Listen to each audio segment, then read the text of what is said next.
Amazing. And we are live with another episode of CEO Unboxed. Welcome.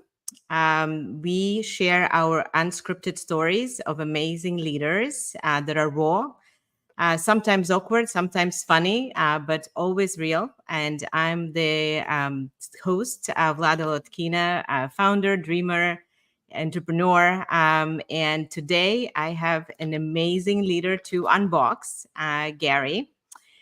Who is 2 times immigrant, who was a university professor and someone who has an accomplishment that very few can claim. He helped build a company that was bought by Google for $500 million. So lots to learn, lots to unpack, and I would love to welcome Garry to the show. Yeah. Hi, Garry. Hi, Vlada. I'm so thrilled to have you here. I think that the very first time I met you, you strike me as someone who is equivalent strength in your ambition and in your humble nature. So I really think there is lots to learn from you. So if we start from ambition first, where does it come from? Who taught you to change the world? Yeah, the ambition, it's simply, I think it came actually, it started maybe from my childhood. I always like to solve unsolvable problems. Okay, usually, if there was a problem that people said that it's not possible, something, I wanted to get it. So therefore, simply for me, the word impossible is not a friendly word for me. So therefore, yes, therefore I think all this combination probably. Yeah, it's So your rebellious nature, perhaps as a teen or maybe even earlier, turned into actually proving someone wrong and proving others wrong who say things or some problems are impossible. Yeah, probably. Yeah, but for me, simply the word impossible, it's some allergic word for me. Usually, I ask how to get things done and know why it's impossible, or I don't know, like what are. I simply don't believe that it's real, it's right, So therefore, this is like my attitude, yeah.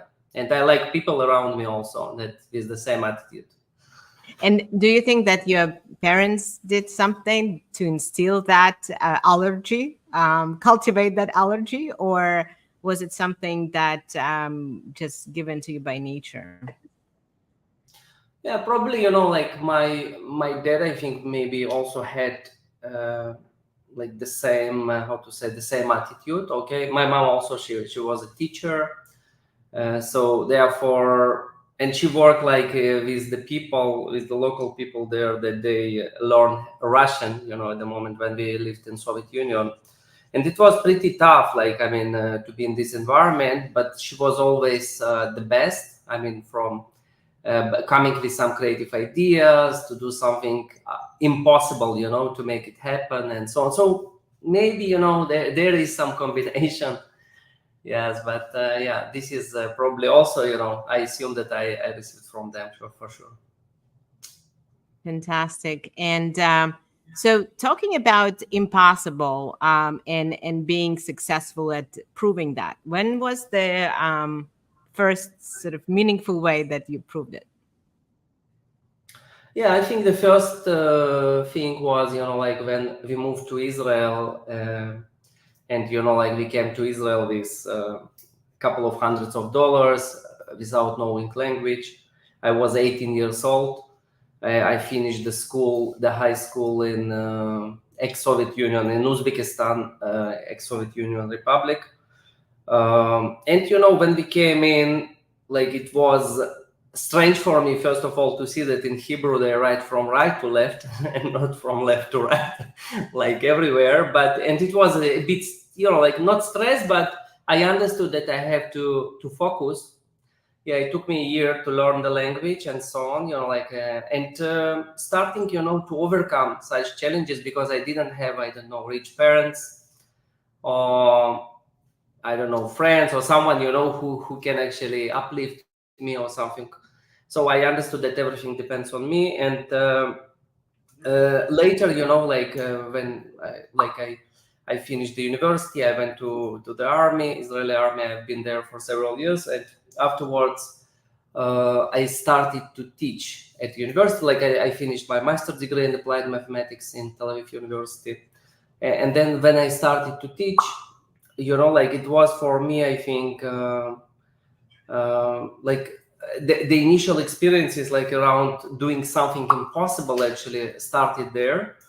Um, from what I remember, like there were many situations when people were coming to me, I don't know, like at the end of the semester saying that, see, I didn't have opportunity, I don't know, to participate in courses and so on, but I have, I don't know, in 4 days or 5 days, I have to access the examination and so on. So for me, it was a big challenge, or almost impossible, but I was finding ways to prepare these people and to find some ways, to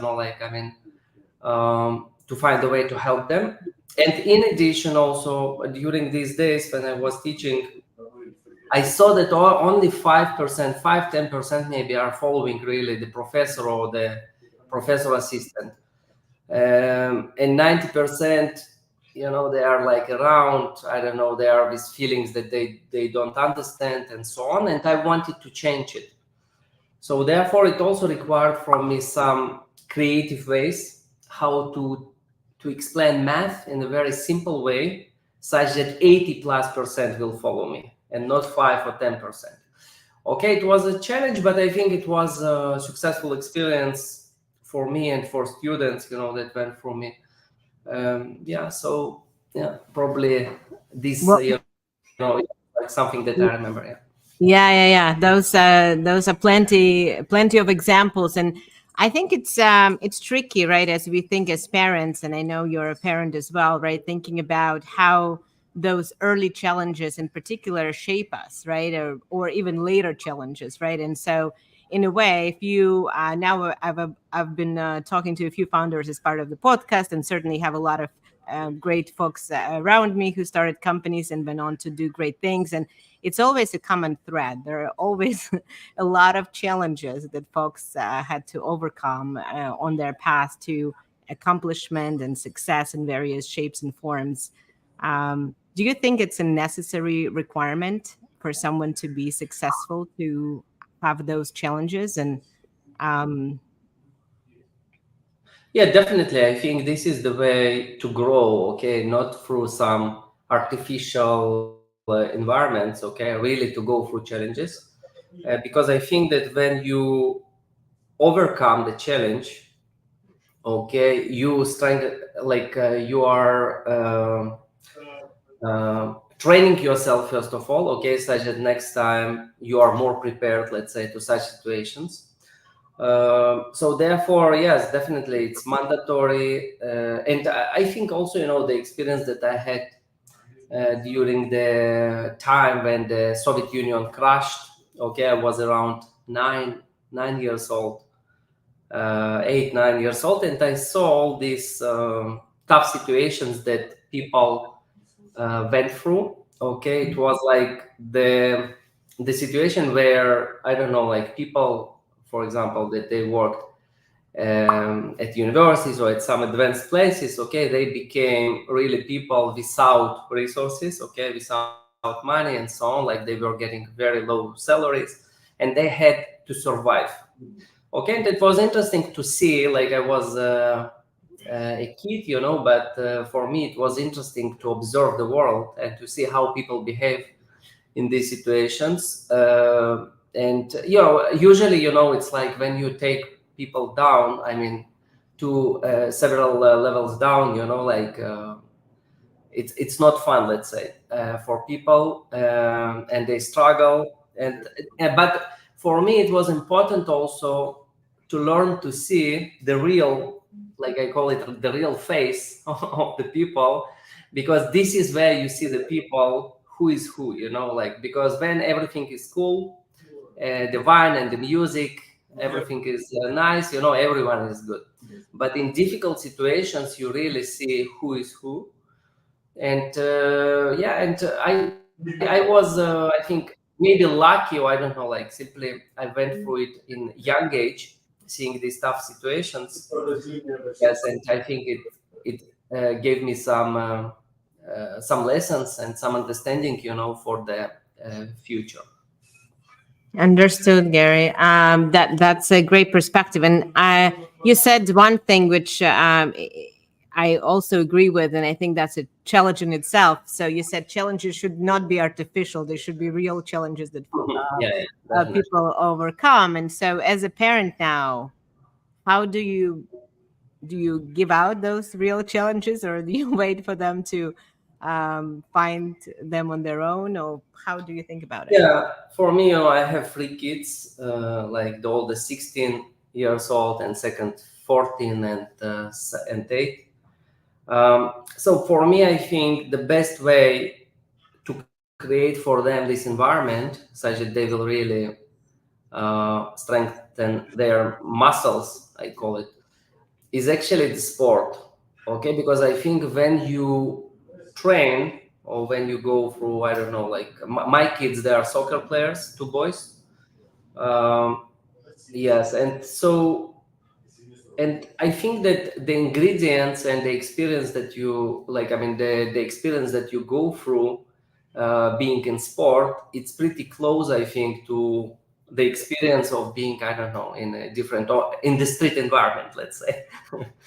Yeah, and for sure now, this world change, became more virtual and so on, I think. But anyway, the physical sport, for me, I think this is something that brings them to the earth and helps them to develop these qualities in order to be prepared for the life. Okay, because about what, first of all, to overcome challenges. Okay, when there is a pain, to continue, not to stop. uh, to be consistent in things that what you do, like you are not succeeding, you failed, you stand up and you continue. And also to help, like, I mean, it's a teamwork. For example, in soccer, it's very important to be a part of the team Right. and not to give up. Okay, and many times I like the situations when they lose at the beginning. They are losing at the beginning, and after, for example, in the second half or something like this, they are comparing it and giving some additional couple of goals. This is, I think, the real situations that is preparing for the life when you lose, and then you have enough forces in order to stand up and to overcome the challenge. Okay, so all these things, for my opinion, they are in sport. Yes, in addition, for sure, I think that the street wisdom that I had opportunity to, let's say, to receive during this Soviet Union crash and all this stuff, I think it's very difficult to simulate it, because there are real situations that, you come from the school and on the way you see, I don't know, some people that are coming, like, I mean, so difficult, many difficult situations that you can simulate these situations. So, but I hope that this experience that they are going through with the sport is good enough for them. Yeah. Thank you, Gary. I think that's an excellent advice, and you have a mom of a water polo player here, so I certainly agree. I subscribe to this as a critical part, and will results will show. But at least I think that's a great foundation for sure. And so, if we change gears, so I was thinking about it, and I haven't taught in university or school, but I've seen a lot of teachers and hired a lot of teachers as part of building ClassTag, and that's a very sort of rigid and regulated environment in a way, right? With certain kind of schedule and things like that. And then you launched into entrepreneurship. So tell me more about kind of this transition, and how was that transition from that rigid to completely flexible environment of a startup? How did the idea came about? Did you have a long list of things? You joined the team. So tell me more about that founding time. Yeah, first of all, about the education part, like I said, when I finished the university, I was teaching for around 10 years. I was, in some situations, I was a lecturer, in some situations, professor assistant. I was super passionate about education, about helping people, because for me, it was not about money. It was not about I don't know, like doing the job only. Okay, I felt very deep responsibility, okay, for helping students, for example, that are coming first, second year, okay, to succeed and to go forward to next levels. Okay, because for me, I looked at student on the way of that these people usually, for example, in Israel, students, they finish the school, okay, they go to the army. After the army, they do usually some trip, okay, for several months, and then they come to study to universities, to colleges, and so on.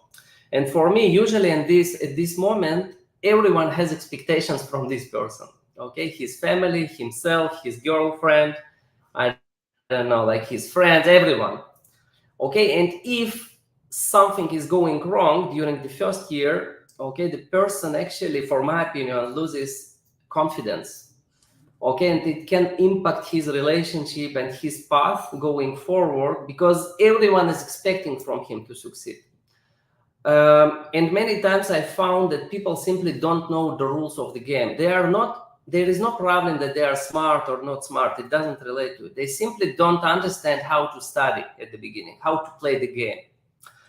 And so therefore, for me, it was, in addition to explaining math on a very simple way, on the language of kids, okay, very abstract terms and abstract things. In addition, it was actually to help them to understand very fast the rules of the game and to succeed. So therefore, it was like mission, like really, I was very passionate about it.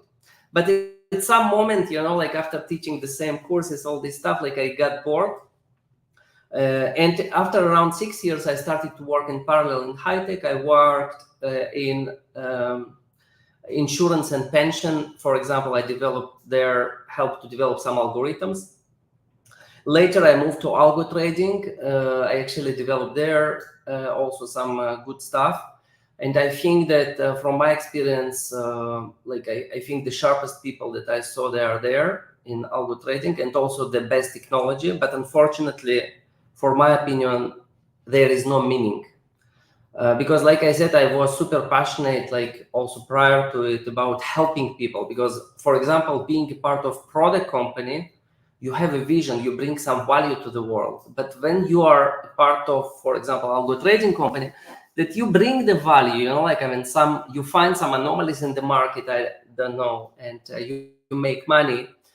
But there is no meaning from, like, I haven't found like some meaning there, like a really big thing that, helps the world. But it's simply philosophical maybe, and this is my opinion, because other people find some, I don't know, some meanings there.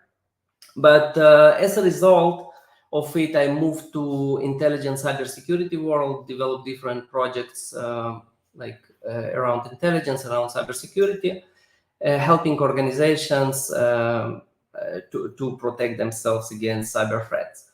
And there, actually, we met 3 co-founders. Okay, we worked in this company. They come also more or less from the same space. And always, I was very passionate. Like, I knew that one day, like, I'm going to do some game, something that I like. If I come back for a second, during the days that I was teaching at university, I actually understood that I'm not so good for the system. Why? Because, for example, if there were 10 classrooms, okay, with students that were, I don't know, studying some math courses or something, okay, at some moment, actually, almost everyone was in one room, in my room, and there were 1-2 students in each room there, with other lectures or other professor assistants. And on one hand, I felt good about it, because, I did really good job, that people wanted to consume it and like to learn, even there was not place, people were staying and were learning, But on the other hand, from the university perspective, it was not good. Why? Because there are other, there is structure, okay, that it should fit to.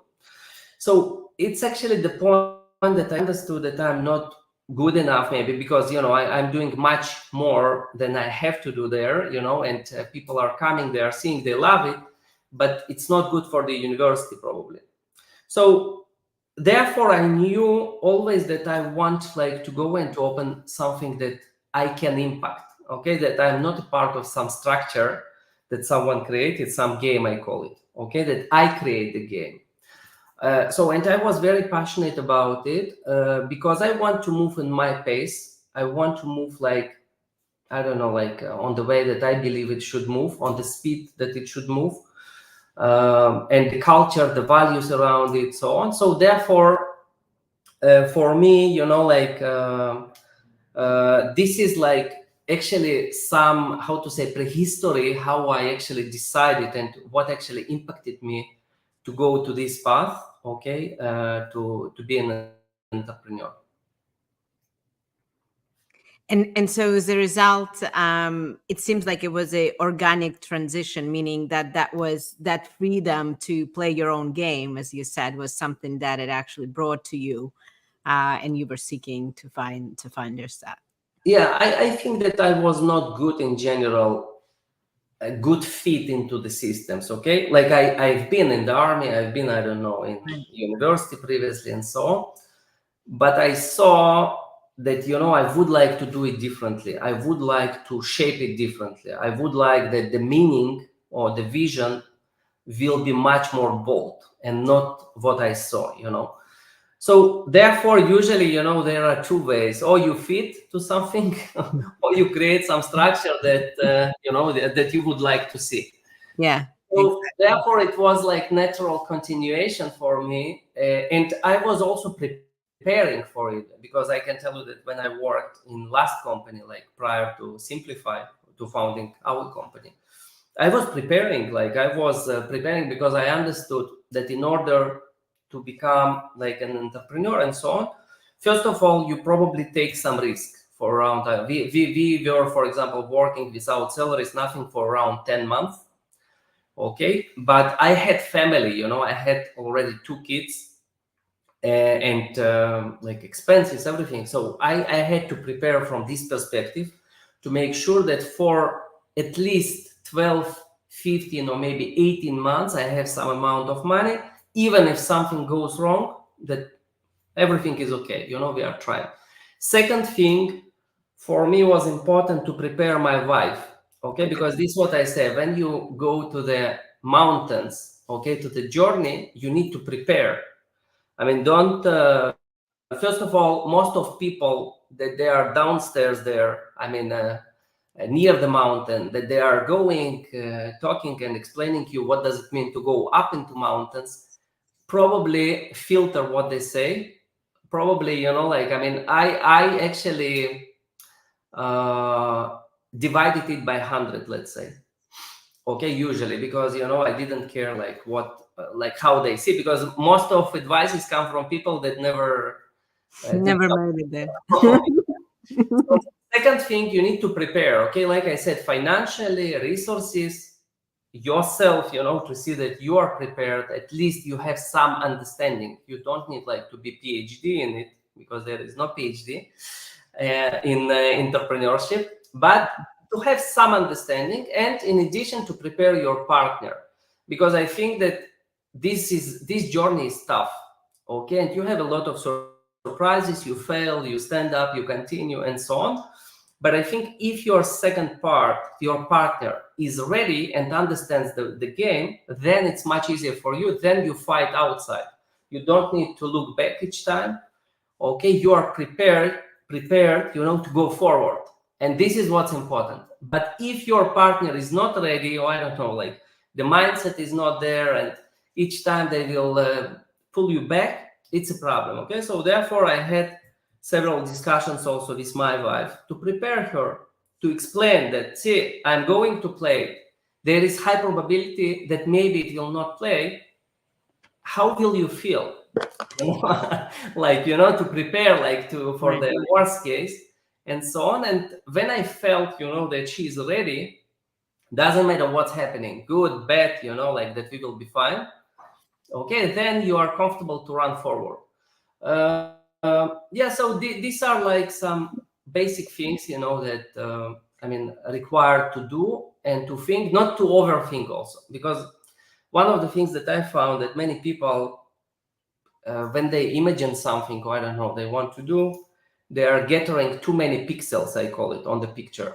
So what does it mean? They need this picture to look, I don't know, perfect. But the problem is, it's starting to be late to get, for example, to something. Or second thing, you lose so much energy on completing the pixels that you don't have energy to go forward once the picture is there. Okay, so for me, I need 40-50% of pixels. Okay, and then I take, like, I run simply, and on the way I see some things, sometimes it can die on the way. For example, I put some goal and we start, but after some time I understand that it's not. But usually, I don't know, intuitively, I was choosing right directions, let's say. And it was not logical. It was maybe some direction, but it was a lot of intuition. Okay, so therefore I will encourage everyone to trust their gut and a bit to let themselves, to do mistake. It's okay. Also, when you do experimental approach, many times you do mistakes. It's fine. Like, you fail, you stand up, you continue. You fail, you stand up, you continue. This is the algorithm. So therefore, like, this is the way that it works. Yeah, this is an amazing advice and certainly very wise. And I hope folks that are preparing to become entrepreneurs and warriors and go out there and fight the good fight, they get to listen to your words, Garry. I think it's certainly. I think there are so many journeys that perhaps cut short from a business development and startup journey perspective, because folks just go not prepared, and then they have to start searching for other jobs, or their relationship fall apart, right? And then they just couldn't really fulfill the potential that they had, an opportunity that they had in their hands. So I think that certainly is very wise. And as they say, you have to get up only once more time than you fall, and certainly that's the algorithm. And so yeah. One thing, what's important only, I think that one of the parameters that they are super important, it's the time that takes you to stand up. Okay, because when you fail, you will fail. So it's assumption. Okay, it's okay. But the time that it takes to stand up back and to continue, I think this is important parameter, because many people, I don't know, like, they fail into victim mode, I call it, into something that they start, I don't know, to ask questions, why it happened to me, why it's this. There is no time, you simply fall, like, I don't know, into hole. Stand up and continue. There is no, don't overcomplicate, let's say. You have to learn. This is what's important also, like, to make mistakes. It's fine, like, it's happening. At least for me, it's super important not to repeat the same mistake. Okay, the new mistakes can come, because not everything you can cover. But this ability to learn, okay, and to be open, I call it one of the central values for me, and I think in our company, previous company, was looking for truth. So what does it mean, looking for truth? It's not about us, we think about it like you want to grow the kid. Okay, so what does it mean to grow the kid? When you grow the kid, you ask, okay, who is the right teacher for the kid? What can we do, I don't know, to optimize on some things this kid, and so on. But this is what I say, it's not about you, it's about what you do. Okay, and so therefore, from this perspective, to look and to try to put your ego aside. It's not, like I said, it's not about us. We have vision, we have North Star that we believe in, and we are ready to die for this North Star. Okay, and then you go and you get it done. But if you don't believe in it, don't waste your time. It's probably not what you need. Like, it should be level of belief. I call it extreme level of belief. Okay, that you are going to do something good. For sure, sometimes it's a bit pivoting. You see, like, I don't know, like, you are learning on the way, but there is some value that you bring to the world. There is some, I call it North Star. Once the North Star is strong, you get energy. Okay, first of all, you wake up in the morning, like, I mean, you don't pay attention how fast the time is going. You play, this is the feeling, the same feeling like when I was, I think, 10 years old, 9 years old, all these, ages up to 15, I was playing soccer, like, and I could play soccer from morning to the night. And I enjoyed it very much. Okay. It was like I was ready to do it for free, full day, like, I mean, because it gave me energy and so on and so on. The same feeling, I think, when you have good North Star, like good vision, this is the same feeling that you have. Okay. Like money in all this story, I call it derivative. Like uh, it's not like you think about vision, you live the vision, you want like to get it. But if you play right, if you play good, it converts into money. If you don't play right, like, I mean, it's not, but at the end of the day, it's always balance. I'm not saying that you have vision, don't think about money, da, da, da. Like, you have this, but this is not the man, this is not the goal. The goal is to achieve the vision. And if your value that you bring is unique value, and it's really what people need, you will get money. Okay, like, this is what I say. So therefore, the vision and the North Star, I think it's crucial for the success.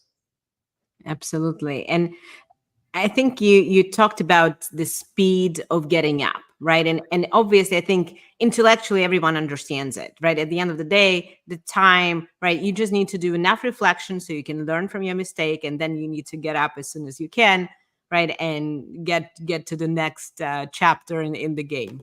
Yeah. So what helps you, Garry, get up? How do you exercise this fast action? Yeah, for me, this is exactly why I mentioned the North Star, because I think that when you have the North Star, then you see that this failure was tactical failure.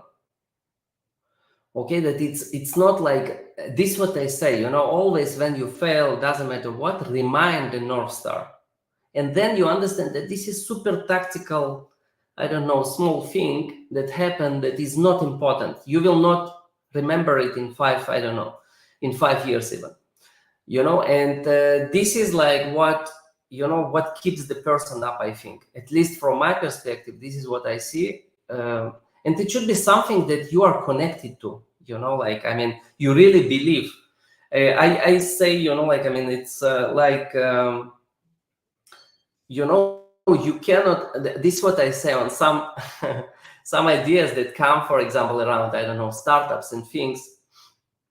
And I think it's on the way that you are not ready to live with this problem. Mm-hmm. Okay, like, it's very extreme at the beginning, like, many times, like, I see something that I can't, like, I feel that I cannot allow it to continue the same way, and then, I think, what can I do in order to make it different? Okay, because people, they worth much better things. Okay, I want for myself much better experience, and I want for others also, because I think that they should get it. It's not a question, it's a question of time, but and so therefore it's like starting to be very obsessive, like very obsessive feeling. Yeah, and it's okay, like, maybe for some people, I don't know, it sometimes can look aggressive or something, but this is like what you believe in, like, I mean, if you believe in it, go and do it, like, I mean, this is what I say. And so, Garry, if we switch gears then, for folks who are perhaps looking to start a business or looking for their next business and thinking about what ideas to pursue, um, given that obsession with the problem, it sounds like one key component from your standpoint is that it has to be a problem you've personally experienced or have a direct relationship to. How do you suggest going about looking for those ideas? Yeah, first of all, I think that, like, first of all, I think person should understand his own values or her own values. Okay, her own passions.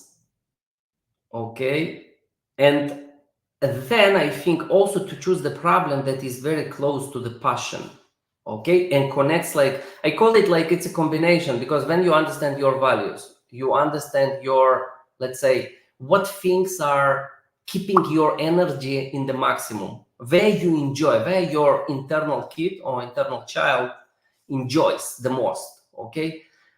um, I can identify, for example, this thing by asking a question: if you will have 300, or I don't know, $500 million, what will you do? What will be? And I think it automatically puts aside the problem of money, okay, and automatically gives you understanding what really you would like to do. I don't know, like for example, what you are passionate about, because I think that choosing the problem plus passion, okay, it's super important, because the real energy is generated by our internal child. Like this is at least my belief, my thought, by our internal child, about things that this child is passionate about, okay. And then, because in order to step up on this mountain, you need energy, okay. But where from the energy comes? It doesn't come from logic, it comes from emotions, it comes from something internal. So therefore, I think that there can be also desire to make money, for example, from this one. But for my opinion, it's much better when you understand like your passion, like what you are passionate about, what you like, and so on. And in addition, sometimes simply what's happening, that the problem, um, that you, for example, that you work around, I don't know, somehow you had experience, some domain expertise about something, okay, and you were passionate about your work, and you see some problem there, and you want to solve. You say, I want to solve this problem, then it's connected, and I think this is the best combination that can happen. Yeah, but I think I will encourage, to feel, this, to learn yourself, your values and your passions. In addition, I will give you, I will give you like one question that you should ask yourself, and I think it can clarify you, remove the noise, I call it, okay, and remain like, leave the most important thing. If you ask yourself, like, first question, like it's one question in different time frames, okay, like if you ask yourself, what am I proud of in the last 20 years, for example, okay, Wow. then I think out of everything that you have, you will have probably one or two things that you are really proud of, okay. Second question, I would encourage to ask the same question, but saying that in 30 years or in 25 years, when I will look back, what will I be proud of, okay. And then I think this question, not always immediately you will get answer to this question, but I think give to yourself time, okay, a bit, and answer this question, because many times I think this thing can define your roadmap, what actually will be important for you going forward, okay, because such that you will not deal with noise. There is a lot of noise, a lot of distraction, especially these days. But in order to see the big stones, okay, what's really important, okay, I think you need, uh, to remove all this noise. But this one question, it's actually helping you to uplift the important things into air, and to remove many times, for example, even I can tell you that if you are upset about something, or I don't know, something didn't go as you planned, and so on, you can ask yourself simple question in order to remove this bad feeling, by asking, in 20 years, when I will look back, will I remind it or not? Okay, if you will remind it, then try to solve this problem. But if Right. it's some Remember. tactical Yeah. thing, yes, if it's some tactical thing that, like you see that you will forget it in a week, so it automatically will reduce the pain for you. Okay, but this one question, it's pretty simple, like simply different time frames. Gary, this was so powerful, and I think that every child, every grown up, everyone needs to have these tools, and I'm extremely grateful for sharing that. I, for one, can't wait to actually go through the exercise myself. I was like, should I write down those questions? So I think about it right after this. This is incredible. And I think our mission is unboxing of CEOs, but I think just now you helped unbox so many passions and really the true North Stars, as you say, right? So that life is too short to pursue other people's dreams or some things that become a poof and sort of disappear, right? And sort of getting to the core of your inner child, as you say, is very challenging, and it's a lifelong process, perhaps, but there are certainly milestones along the way. So I'm super grateful. Garry, if there is any parting advice you have for folks, I think we can put it at the end. But as far as I'm concerned, what you shared is totally life-changing too for Yeah, everybody. I hope so. Yes, I hope so, because yeah, I think these are small things. Usually I don't like that. Like, I mean, there are many, let's say, approaches that you go through thousands of courses there and so on. And I think it creates a bit confusion, because this is what I said: the best things, they are simple. Okay, and so therefore keep it simple. Okay, and know your values, value other people based on their values, learn how to identify other people's values, and create this North Star for yourself, and keep going, keep doing things, keep, like, be passionate about what you do, like, play, because this is what I say, I'm not working, we are not working, we are playing. And if you play, then you enjoy, like, then you play. Like, I played when I was 10 years old, soccer. Yes, the same thing, like, we continue to do it, and hopefully, we'll continue to solve problems and to do it. So I'm, very, first, thank you very much, Vlada, for having me here. And yes, I'm glad, if some advices that I gave will help people, I'm more than happy for it. Amazing. Thank you so much, Garry. Thank you, guys, and look forward to catching up in 2 weeks. Yeah, thank you.